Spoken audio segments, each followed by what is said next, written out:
दिवस झाले मुलगा खूप आजारी आहे.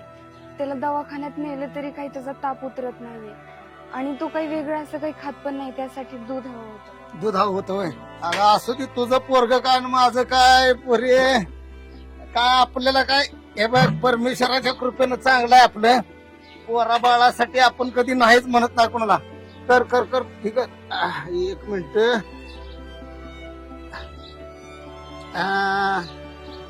बस का, असू दे, थोडं जास्त घे.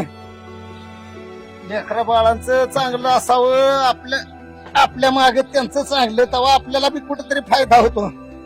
बस झालं ना. काय ग, पैसे पैसे दुधाचं देते होय. अरे लेकरासाठी दूध आपण दिलं या. ती काय तुला खाय दिलंय का तुझ्या घरच्यांना खाय दिलंय? अगं तुझी लेकर तशी माझी लेकर. असू दे, ठेव पैसे. नको पैसे मला, असू दे, ठेव ठेव. जा जाऊन पोरावर लक्ष दे. हो.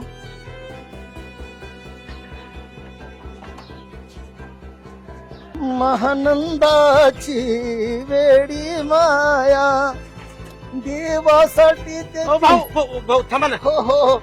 काय म्हण? भाऊ जरा थोडी अडचण होती जरा. अरे काय अडचण आहे? सांग की भावाजी. काय काळजी करतो? काय अडचण काय? जरा पोराला शाळेत घालायचं होतं.